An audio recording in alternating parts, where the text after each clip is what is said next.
Good morning, good afternoon, good evening, whatever part of the world you are in and whatever time of day it is. This is Dr. Don with your daily light point. I want to talk about a phenomena that I think is very relevant to leadership effectiveness, or just how we show up in our lives in general.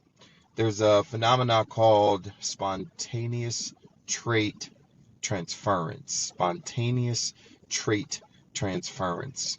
That's the phenomena where the vocalization of one's impression about another person's personality traits and abilities is received by others, and then through this subconscious phenomena they start to attach those traits to the individual sharing them. Spontaneous trait transference, which, in other words, they start to analyze not the people with whom are being spoken about, but they start to analyze the person that is speaking against those traits. It's something that happens subconsciously because you're putting it on that individual's mind and they're evaluating their understanding of that trait against the individual sharing it. Spontaneous trait transference. Now, how does that apply to leadership and leadership effectiveness? One of the things that are like nails on a chalkboard for me is when a leader ascribes their inabilities in the context of their team's abilities, and then they start to essentially throw their team under the bus. Oh, well, my leader's not performing effectively, and that's why we failed. You know what? So-and-so doesn't do a very good job in follow-up or driving execution, and that's why we failed. Right? So for me, one of the things that I do subconsciously in many ways is this phenomena, right? Spontaneous trait transference. One of the first things that I do is evaluate, well, what role did you play in ensuring that these characteristics and traits of the individual with whom you're leading won't become a barrier to success. And then I also evaluate how much of what you're saying is projection. In other words, are these your traits that then you're projecting onto others, right? So the point that I'm trying to make here is be very careful about the words you use and ascribe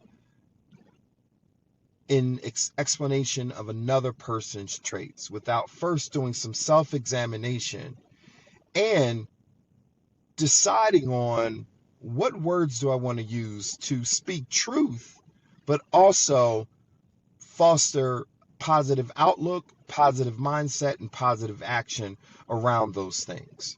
Just because you may observe a trait in another individual as potentially being a negative one, how do you shape that dialogue in a way that fosters positive energy and positive reciprocation? So in other words, you may say something like, Bobby has shown a desire to apply a lot of effort in his role as a leader. And I notice with that effort, he really tries to explain his expectations and really tries to drive effective execution. But where I'm seeing an opportunity for Bobby is really in his follow-up. And if we can improve and give him the tools and resources to help him be a better leader who can follow up to drive that execution in its entirety, it would improve his outcome significantly. Now imagine shaping it that way versus, Bobby just doesn't follow up. He just doesn't know how to execute. He just fails at it every time. He's a terrible driver of execution, right?